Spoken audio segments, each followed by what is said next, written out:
All right, today on The Nose, the celebrity profile. We're going to talk about some specific celebrity profiles of late and about the genre itself. It has been suggested maybe it is a dying art, assuming it ever was an art. A little bit later in the show, we're going to talk about the new Netflix movie by Nicole Holofcener, which is called The Land of Steady Habits. It's sort of could also be called the mumblecore with money. It takes place, at least allegedly, in Westport, and stars, as usual, as is the usual case with her films, a lot of really terrific actors. But does it add up to much? We'll talk about that. Joining us as the panel are Jim Chapdelaine, Emmy-winning musician, and you have 3 more to go to get an EGOT. You got the E. Do you have to get them in order? It's all I'm never going to get an EGOT. You could get a Grammy. I have I'm a 2-time Grammy loser. Oh, okay. Yeah. So I'm a 4-time EGOT loser. I mean, I have not ever won any of those. I don't know. I haven't ever been nominated for any of them either. So I guess I'm just trying to figure out, does that make me better than you? Right. I think you are better than me. Jacques Lamar is a playwright. So you're probably going after the T in EGOT if you know. Yeah, I wouldn't mind a T. Yeah, he wouldn't mind a T. He'd take a T. Senior project manager at Buzz Engine. And Irene Papoulis teaches writing at Trinity College. And we... at the beginning of the show these days are going to also mention things that people want us to mention. So the Mark Twain House Writers Weekend is coming up. It's not this weekend. It's next weekend. Gary Stenegart is the keynote speaker, but all kinds of terrific writers will be there to teach you how to write. So think about that. Also, I want to do a quick plug, which is that my series, Freshly Squeezed, at Watkinson School, which Jim actually has been a panelist on, is launching on October 3rd, the first one we're going to do. And this is the thing. You go there at Watkinson School at night, and there's a lovely dinner beforehand if you choose to ingest. And then you go into this lovely amphitheater, and there's an interesting conversation, and there's questions and answers. We're going to talk about civility. We're going to talk about, basically public decorum, specifically in political campaigns. After 2016, are we just sort of walking down a staircase, a rhetorical staircase into hell, or can we walk back up the stairs? Does it ever go in the good direction? Anyway, you might want to join us. I'll be announcing the panelists in a few days. All right, so it's time. We're going to move on to celebrity profiles. Where to start? Well, I guess maybe we should begin. We all read a profile of Chevy Chase, and that's sort of a jumping off point for us. And it might be a good way to sort of begin pushing our way into the whole question of celebrity profiles. So this is a profile of Chevy Chase. It's conducted in his home, which I think is in Bedford, New York. It's by somebody who's really been kind of stalking him in a profile writing kind of way for quite some time. And it attempts it's Chevy Chase's attempt, I guess, or it's his opportunity to kind of correct the record about him as a guy, first of all, who in the past obviously has abused every substance in the world and sometimes has turned him into a highly unpleasant person. And Irene, I think the purpose of this profile is for Chevy Chase to have the opportunity to prove that he is a pleasant person. I don't know if that's a good enough reason to do a profile, but what did you make of it? I can't say that he seemed pleasant. I'm saying that was the purpose. But he seemed so I couldn't help feeling sympathetic to him and feeling like he was misunderstood, and he's just trying to be funny, and he's pushing against having to do things the way other people do them, and having to obey other people's rules. And so, since I admire that, I couldn't help admiring him to some extent. But I could imagine. But then I thought, yeah, but he kind of seems like really a mess. Right. But that gets to the question of, and anybody, go ahead and pounce on this. I'm not going to call on anybody. What is the purpose of the celebrity profile? Like, why do we read them? Why does anybody write them? Why do celebrities consent to them? Why do we read them? I mean, use this one or any one you choose. And why do they exist? Why celebrity profiles? I will call on somebody. Well, I enjoy reading celebrity profiles, and I think part of this discussion is the jumping off, or is how they've become disappointing or overly managed by the stars or their handlers or what have you. But I mean, when I'm reading these things, I'm of course looking for greater insight into that person or something that I had no idea about. And of course, with something like the Chevy Chase thing, where it doesn't go off the rails, but he really kind of proves the proves the point that he's trying to disprove about him being difficult or We should say a few words about this. I mean, one of the things he does, for example, is essentially disparage or damn with faint praise anybody who's been on Saturday Night Live after his 2 or 3 year reign on the show. I mean, in a way that really seems very ungenerous. Or he damns just about anyone that is in his radar. Right. Anybody not named Chevy Chase. Right. It turns out that Exactly. being Chevy Chase and you're not is like really kind of a more defining. Much more literal thing than we ever He imagined. took that thing way more seriously. Yeah. But I mean, it's go ahead. kind of Whoever was talking. Yeah, it's kind of what I want in a celebrity profile myself, because I guess I would say I want to get a glimpse of the person that I want to feel like there's a certain kind of intimacy that you get as that I get as a reader, like learn things about him that I wouldn't have ordinarily known and sort of get into his head a little bit. So in that sense, it's kind of satisfying to see him doing that. It's not that I necessarily do we read them because we want to like the person. I mean, sometimes we read them just because we want to see like, wow, he really is as out there as people might have said, or or I feel like I'm going to have an experience of him when I read the profile that is kind of interesting. And so I did feel like I got into his head in that profile. They talked about his childhood and how his mother locked him in the closet and everything, and so I find that satisfying in a celebrity profile. The mother part? Yeah, to know that, because that explains a lot. Well, I thought that was interesting because, okay, as somebody who has written magazine profiles myself, one of the things you do when you're working on a profile is you look for a key. People are essentially locked doors, and you look for a key that can maybe just get one of these doors a little bit ajar so you can get a little bit of light in there and find out something. I mean, it's not entirely a friendly process. You want them to tell you things that they theoretically, anyway, don't want to tell you. What's interesting about the Chevy Chase profile is he rejects the key, right? So it turns out that this book has been written about him. Various books have been written about him. But one book has been written about him which accentuates this whole idea that he had this terrible mother who locked him in closets and did all this kind of, all the same stuff that Sun Yi says that Mia Farrow did to her in her celebrity profile. But anyway, Chevy Chase rejects that, right? He says, that didn't do nothing to me. That's not who are you kidding me? And I mean, that's his argument, right? Yeah, it is. And it's almost like trying to buy him license for being a jerk. Mm. So here's we're going to issue this and stamp this license for you because you've had some sort of trauma in your life that you're entitled now to go forward and be a jerk. I feel sort of disappointed. I was really sad when I read that because he started out as a physical absurdist sort of comedian. And he was really successful at that. And then he was going to transition into the big time. His talk show was horrifying. His ability to really do nuanced comedy just seemed to diminish, which made him probably angry. I don't know. But he just seems really sad. And I think his publicist maybe set this up like, here's one shot for you to clear the table and reset this thing and go out there as a smiling Jack. And he's just not having it. Right. And I sort of admired the fact that he basically said, I don't want your existential permission to be a jerk based on my childhood. Right. I'll be a jerk on my own terms. Thank you very much. But we learn more about him than he even knows that we learn, because we could learn something about what the writer was trying to get across, even if he rejects it. Because obviously there is a connection there between his childhood and his behavior. So I don't think anybody does that, except him. Yeah, and his rejection of that narrative is part of the interest of the profile. So it's for us, it's not for him. So Jacques, in a general way, I mean, one thing that I suggested as we were emailing about this is supply exceeds demand for this stuff. That there's like so much of it out there, not just in magazine profiles, but podcasts. Mark Maron and Chris Hardwick and people like that, and these guys come on and they talk for 2 hours. And I'm reminded of a 30 Rock episode. I was telling Jonathan, our producer, about this. There was a 30 Rock episode where Tina Fey's character took a drug given to her by Alec Baldwin's character so that she could be calm on an airplane. And it gave her all kinds of other side effects, including hallucinations. And she began to hallucinate that the person sitting next to her was Oprah.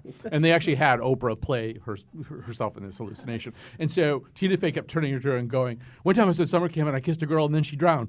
My work self hates my life, me. I think I might have eaten my twin in the womb, and then she sort of calms down and then she'll turn back to Oprah and go, wait a minute. It's almost as if she's about to vomit. She goes, here comes some more stuff, you know. And Jacques, I feel like that's kind of how celebrity culture works a lot. Is everybody kind of wants to just puke up their stuff these days, and I feel I'm less and less eager to get any of it.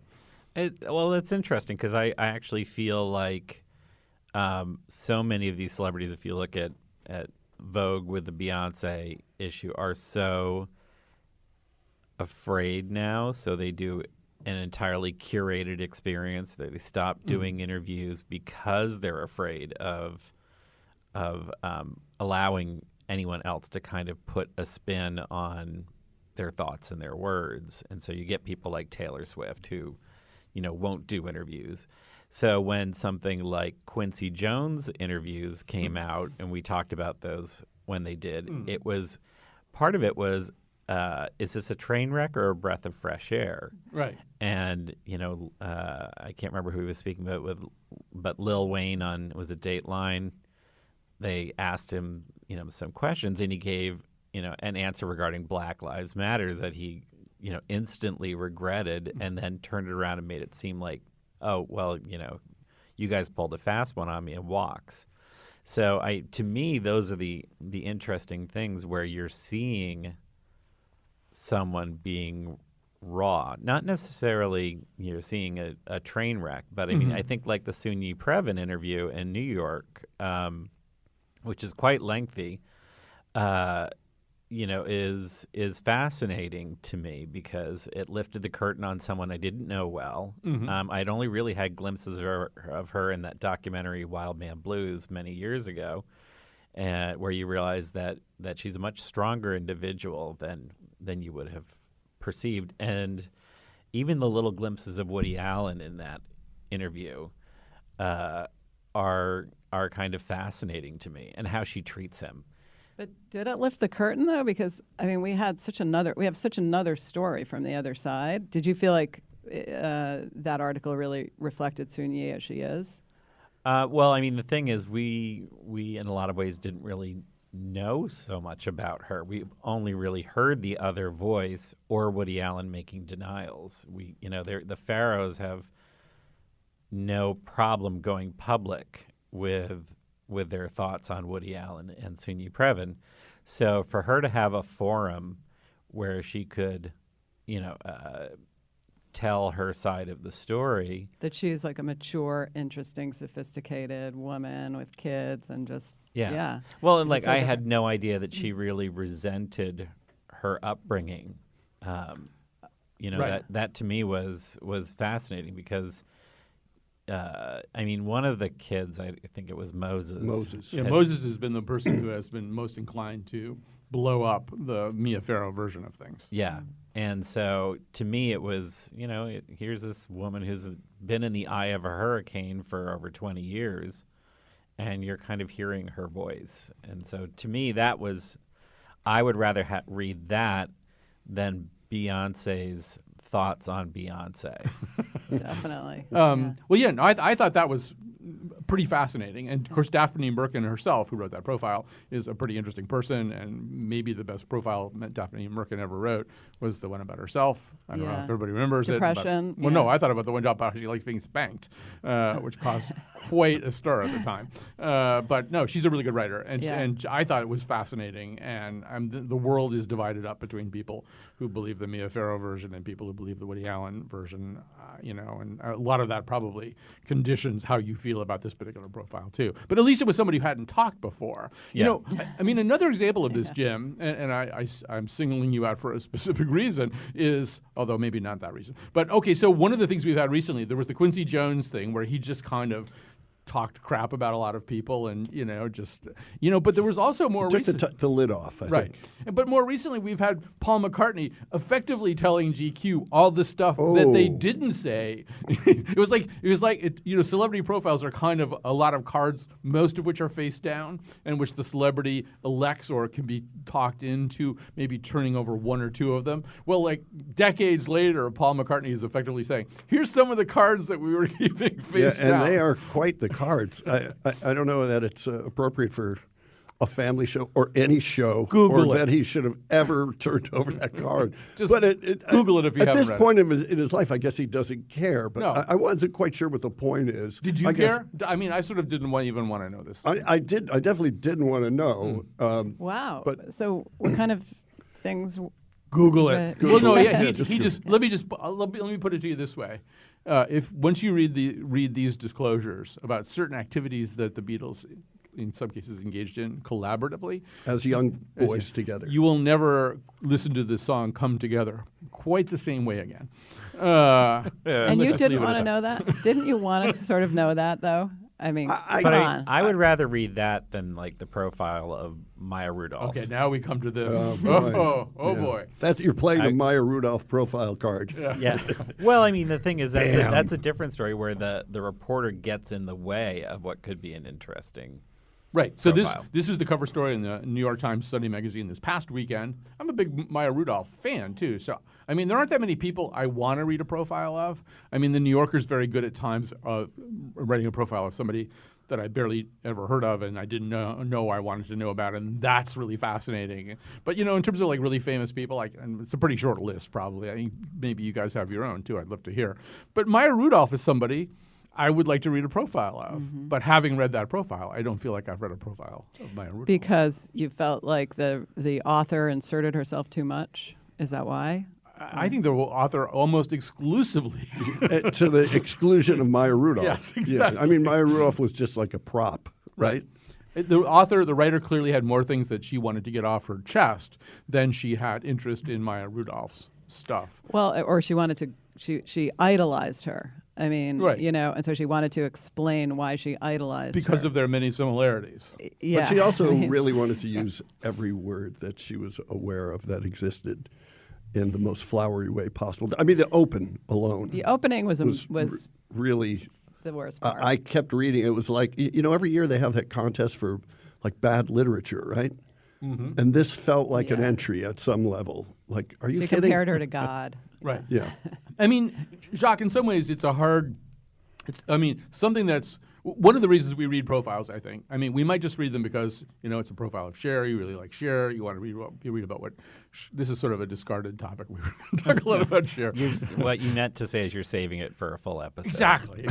So there's a profile of Cher. You want to know more about Cher because you really like Cher, so you'll read that profile. Okay, so that's kind of the most benign thing. But mostly, I think we read profiles because we think they're either going to blow up in a really bad way.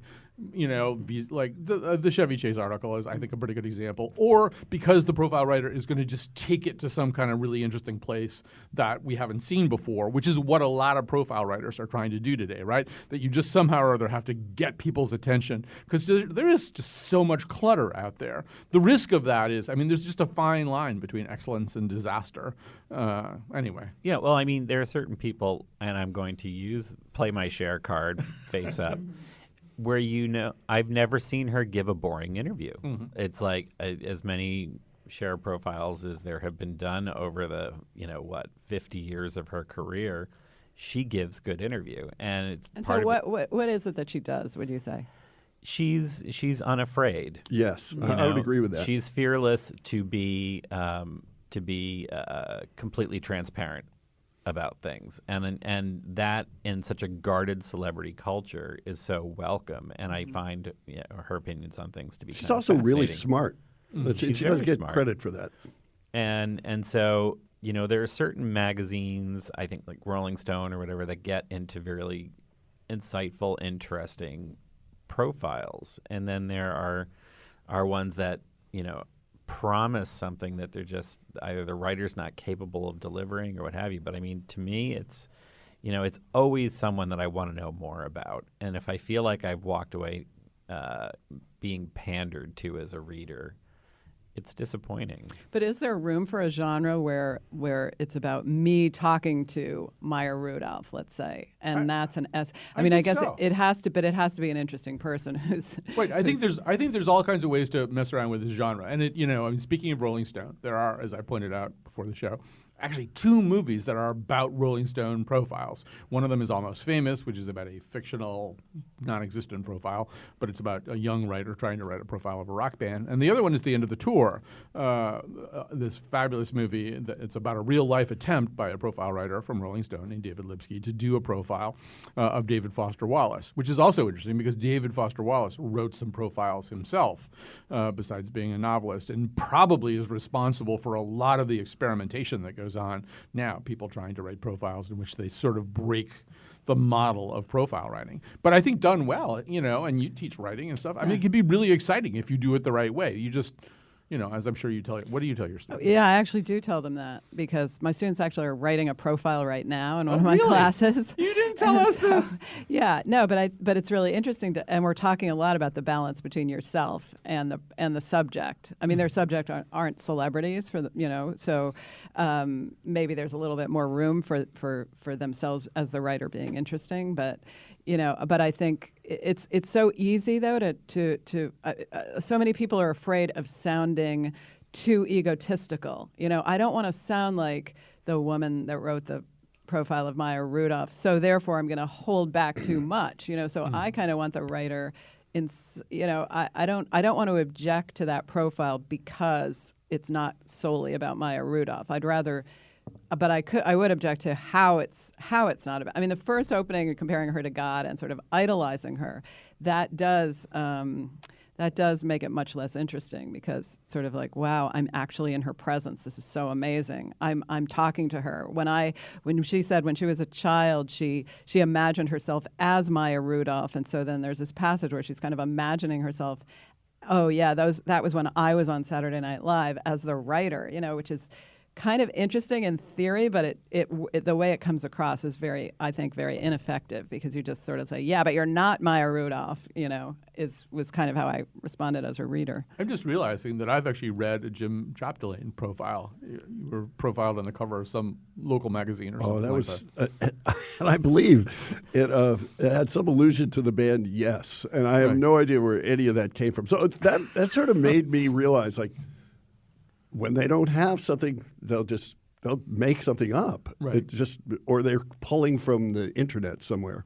And I don't. You mean you weren't in Yes? No, but I have a Yes story, but I cannot tell it. Yeah. And I was not in the band. Some of Jim's best stories, unfortunately, cannot be told none anywhere. I will say to Irene's point about 2 people, there is the new David Letterman series on Netflix where he interviews a person equally interesting. There was one with him and Obama, and they light each other up. There's been several episodes, and so I think the format is there for something because it's a pretty fascinating series.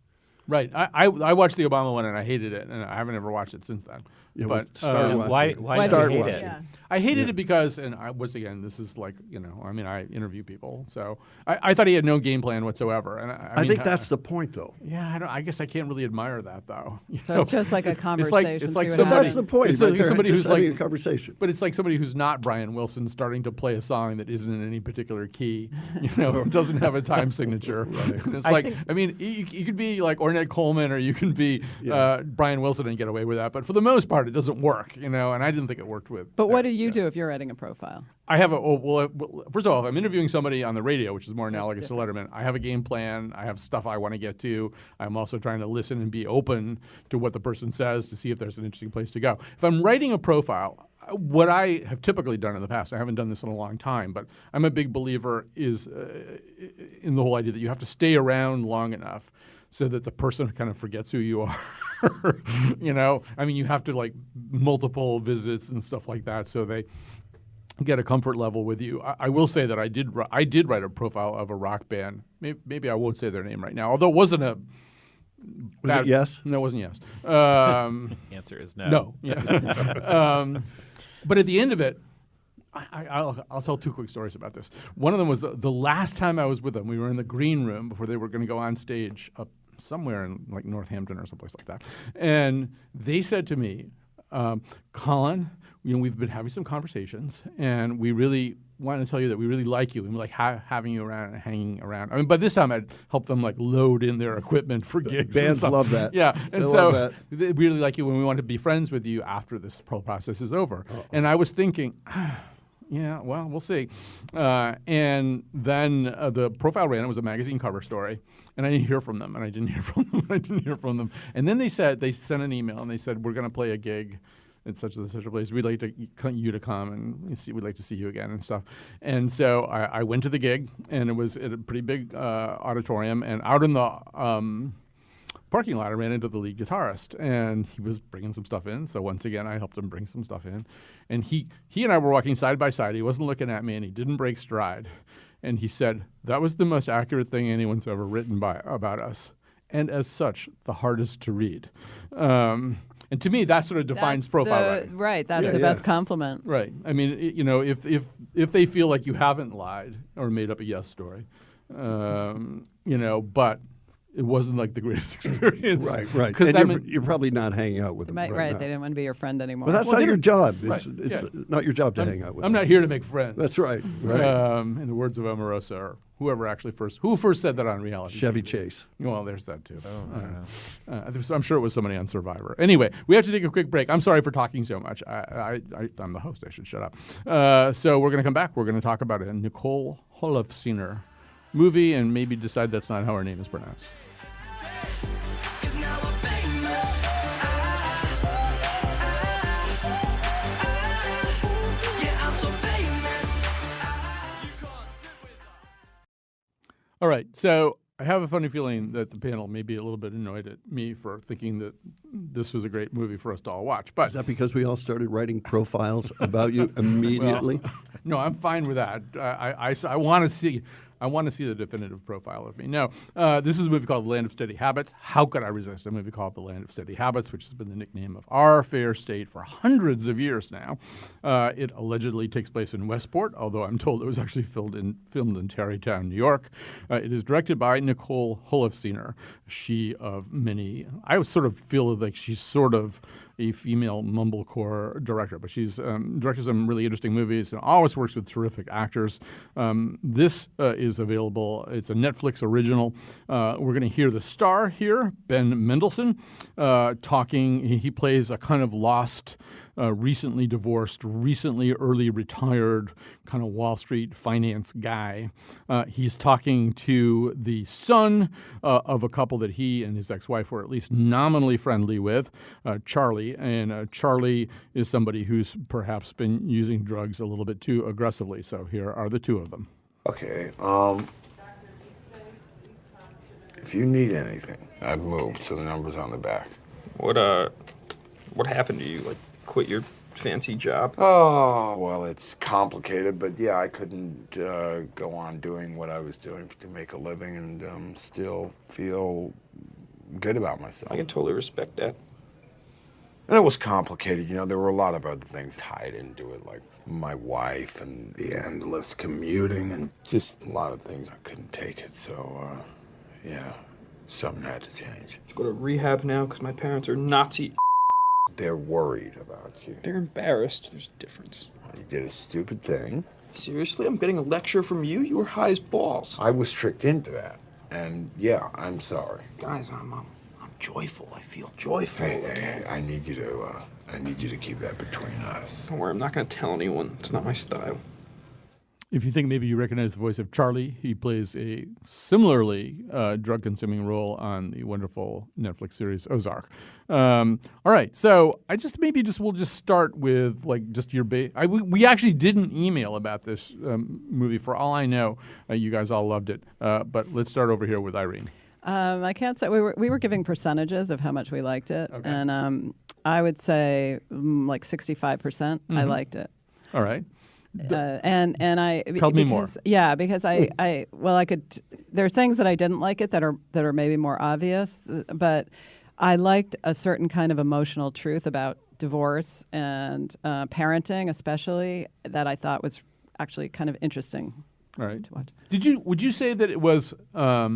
I mean, I think this is one of these movies where the actual genre, which is to say the actual tone, is sometimes a little slippery to put your finger on. I mean, I considered it to be funny in certain places and not funny in other places, and kind of attempting to do both at the same time. I don't know. What was your take? Yeah, I agree. Even his acting at first, I thought, wait, is he just goofing on the whole thing, the main character? But then I thought, no, he's serious. And most of the scenes he was serious. So, yeah, there were some funny things, though. Yeah. I think that was deliberate. Yes. But, yeah, so I don't know. Jacques, give us your take. You can start with your percentage. Well, like you this know, I statement. was saying I kind of want to downgrade it a little bit, but I had said that I liked it 75%, but I'm going to probably scooch to 70%. You mean the elevator ride up here took 5% off? No, the walk down the hall. I We saw a really bowl, pressured Jock. I saw a bowl Everyone of Kit Kats and I got distracted. But you know, when the book came out in 2014 by the author Ted Thompson, I was working at the Twain House and saw the title of the book, and I was like, you know, we have to bring this guy here, which was really unusual for us to bring in a first-time novelist to talk about his book. But how, you know, like this discussion, how could we not? So actually, Irene led the conversation, and I liked the book.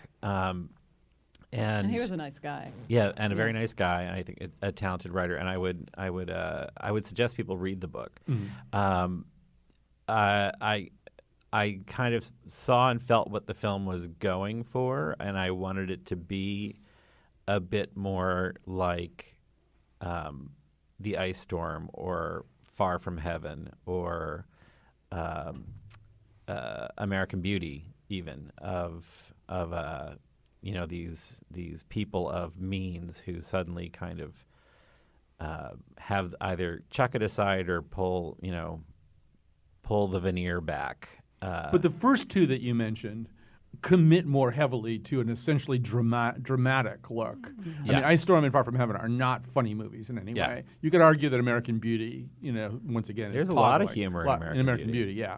But so maybe a little bit more similar to this. Yeah, but, and I think for it, it doesn't feel overwhelmingly Connecticut, No. which for something that's called The Land of Steady Habits, I wanted to feel that a bit more. You know, I'm reading a new book by a friend, Ann Lineberger, called Sunday Best, and it's, you know, an exposure of people in a fictionalized version of Westport.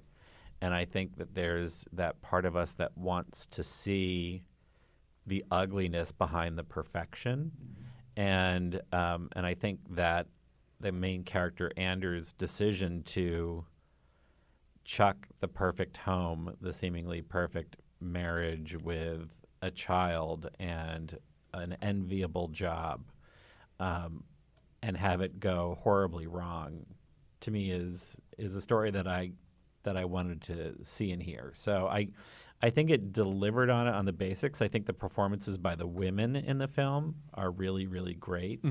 we should say Edie Falco plays the wife of the lead character. The wonderful Elizabeth Marvel plays the mother of Charlie, the guy that you're She's the hearing. best thing in it. Well, She's so terrific. Elizabeth Marvel is in general. You know, she's going to be in that Glenda Jackson King Lear. Oh, really? Yeah, she's going to be one of the daughters, I assume. In the, Yeah, I was like, oh, it's Allison Janney. And That's then what I'm I thought like, at no, first. it's not Allison Yeah. Janney.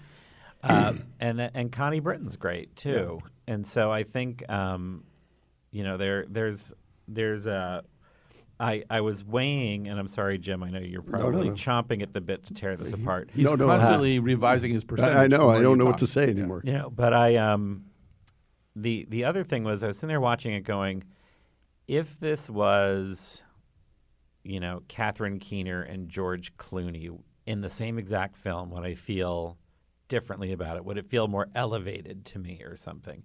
So there's part of me that sort of wanted to feel like it was more of an important film rather than something that I'm going to forget, which is likely what's going to happen. Right. We should say that the odds of you seeing Catherine Keener in a Nicole Holofcener movie are very high. I mean, most of her movies have had Catherine Keener in them, just not this one. All right. Time for you. First of all, percentage. We've got a 65 and a 70 right now. You could have 40. 40. 40. Oh, boy. Yeah, I mean, It's time I'm not getting back. I was glad Jock referenced The Ice Storm because that's a movie that we still talk about. We still think about it. And that was a very Connecticut movie, but it transcended Connecticut. Yeah. This movie didn't. I also agree with his take on the female actors, which to me is where the money in this got spent wisely, but maybe they didn't have enough to make up for it with the other actors or a believable soundtrack or location audio, simple things that were disturbing to me, that would throw me off. The music was just so generic, 90% of it, that I felt like it was like a Hallmark film. More importantly, here's a guy who's really confused about his life. He's throwing it, and within seconds, he's in bed with a beautiful woman. But that was funny. Sure, it is funny, but then he's in bed with all kinds of women. It's like, what's attractive about this guy? What? But it's like all you have to do isn't. I mean, it just seems like that happens all the time. It's just like you have a little.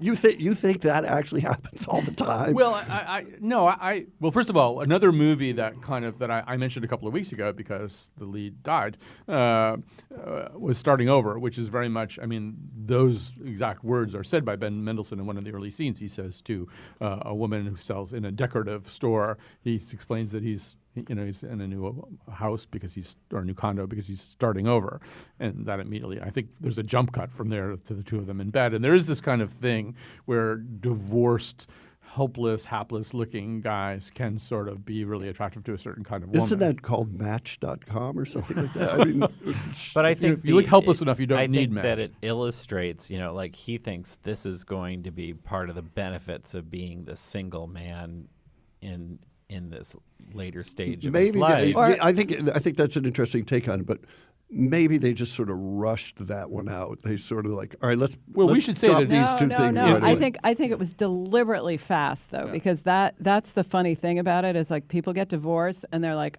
I want to be with someone else. I have to be with someone else. So like, oh, here's somebody. And he's decorating. Okay, boom, and then they're in bed. We should say also, and this is not a spoiler because it's the first 10 minutes of the movie. Yeah. So, but he's impotent in these bed encounters. I mean, they don't go well at all. I mean, they're not right. So it's not even like, oh, great, I'm living the life, I'm enjoying sex or anything. It's more just, okay, well, whatever. Yeah, let's do that now, kind of. And that's what I thought was funny.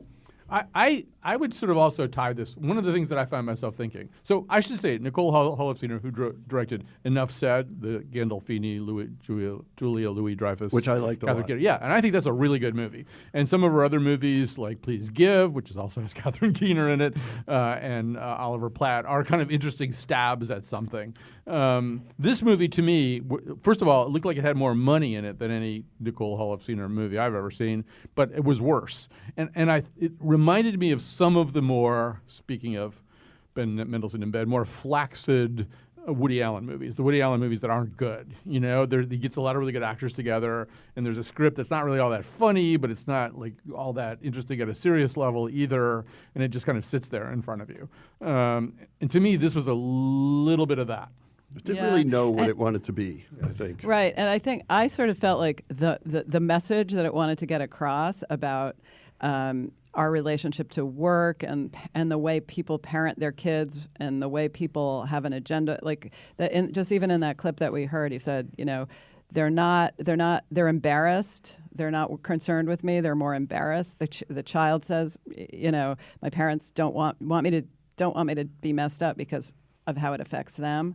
Which is an interest, and the film sort of wants to critique that, but then it doesn't really. It sort of. I wonder what it's really offering us in place of that. All right, so I'll just play another quick clip here, just because you mentioned this. We once again hear the Ben Mendelsohn lead character, Anders, this time once again talking to Charlie. This time he's talking about his own son. His own son is played by the young actor Thomas Mann, is also in this movie, also having problems, maybe not as bad problems as Charlie is having. And so Anders is talking about what kind of parent he was. Because when he was a kid, he had this big, floppy bear. It was like a big, saggy bear. And he carried it everywhere, and I mean everywhere. And he held on to that thing. He held on to that thing way too long, way past the time when anyone's supposed to be hanging on to a bear, you know. So we took it off and we hit it, and we pretended that it was lost because we were, I don't know, we were worried about him being teased or that he wouldn't grow up or some. I don't know. Oh God, he was so betrayed. We betrayed him. He was devastated. He was heartbroken. What a stupid thing to be a parent. Yeah, but it doesn't have to be. I feel like you guys all think that you have to, like, worry all the time. Like, if you weren't constantly worrying, like, you're bad parents or something. What is that?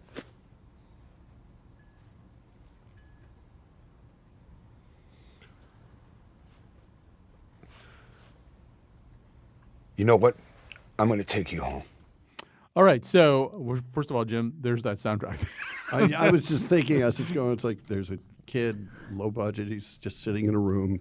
The keyboard. Calls up his I would like to point out DX7. there was a lot more swearing than you get in your average Hallmark film. That's Right. true. This is not after school Right. special. Actually, the wife of the producer of this episode described it as a YA movie, but for adults. Which I thought was great. That's really And I good. also mentioned that this movie is one of the specific reasons that there's so many comic book movies that But we deserve what we get. It's yeah, but I mean, don't you feel I feel as a parent, like that moment of saying, like, why did I take, not that I ever would have done that, but something equivalent that I probably did. Why did I take that bear away, let's say, if one did? You know, there's just something, or, you know, maybe even if I think about as a child, the things my parents did to me, like, even though I want to say, like, oh my gosh, it's so saccharine in a way, but at the same time, the emotion behind that, I think, is kind of It feels to me like Poignant. luxurious worry, like the worried well. Right. Like they get to worry about that because they don't have to worry about money. They don't It's have to worry first world about all this problems. other wafers, like But- first upon But at first. that point, he. But sure. Does that mean yeah. they're not allowed to worry about? No, You know? no. But, But yeah. at that point, he's not wealthy. He's, you know, what he thought was going to be this great future for himself. If he just gets divorced and strikes out on his own, everything gets undermined. Well, he's not wealthy the way Bob Stefanowski isn't as wealthy as David Stummerman and Nick Lamont, which is sort of, it's all a gradient here. I think we do have to stop just so there'll be time for some kind of endorsements. So let's do that. And when we come back, we will endorse. The movie, by the way, is The Land of Steady Habits. It's on Netflix. You may or may not want to see it. You see, when you're hugging with your baby, let's roll in a balcony. Whoa, Saturday night at the movies.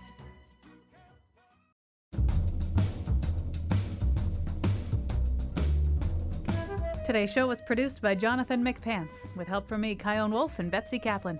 The part of Bill Curry was played by Catherine Keener. On Monday, we revisit our conversation about rust. Then on Tuesday, our conversation about fire. And now, back to Colin.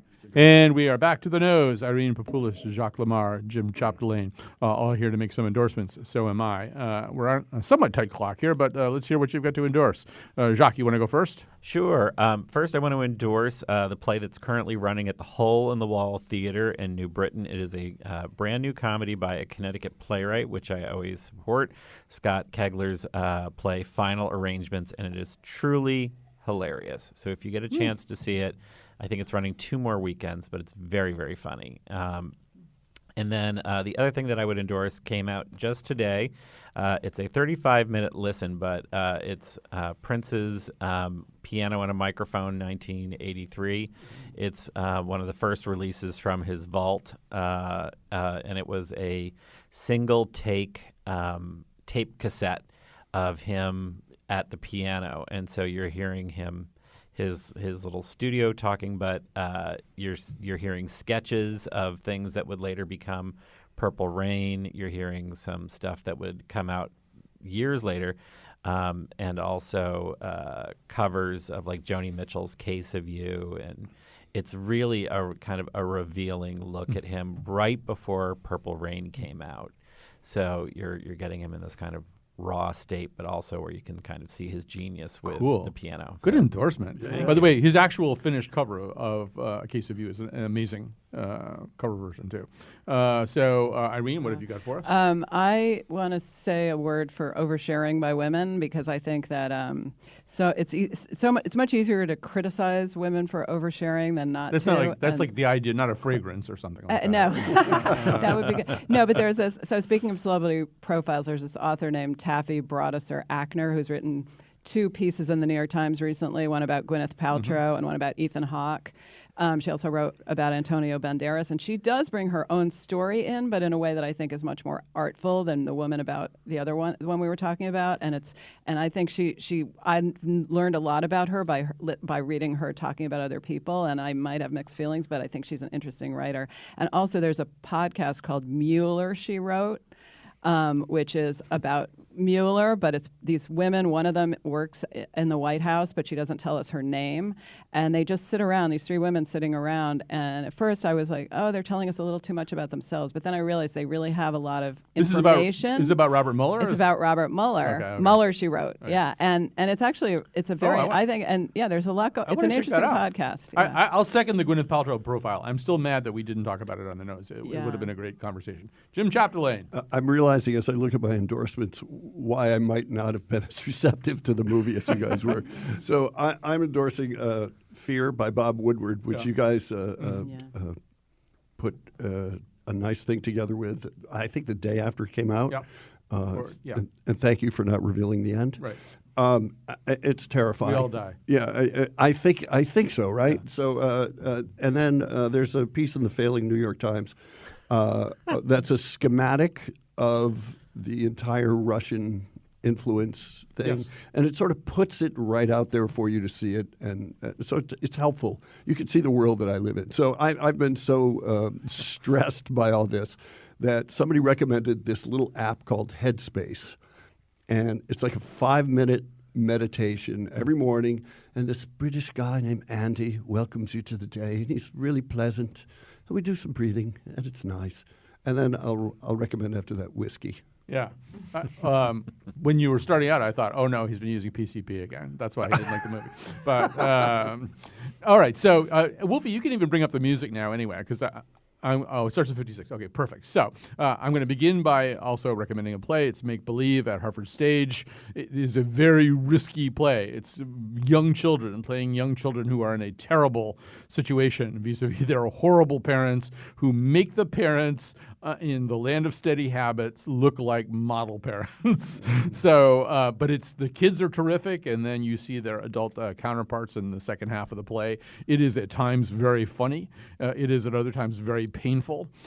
These kids, I don't know how they got these kids to do these performances, because they're just like amazing performances. Anyway, I really like this play, and I've been very grumpy about plays lately, so I was very happy to write to like a play so much. And then a group I discovered this week. They're called Beta Radio. They've got a new album out called, I believe, Ancient Transitions. And they're playing in the background right now. I'm going to shut up and let them sing at the end. It turns out they're from Wilmington, which is like underwater right now. Wilmington, which has been turned into an island temporarily by the hurricane. That has nothing to do with the fact that their new album just dropped, and they're terrific. And I'd rather let them sing. But listen to the whole album. It's an album that you should listen to the whole thing, not just cuts. All at once I saw it all. A ghost parade, a shroud, my body rearranged. All at once I saw it all. I preyed on in the canyon, the only place where I feel sure. All at once I saw it all. I'm sick for post-oblivion, where I won't worry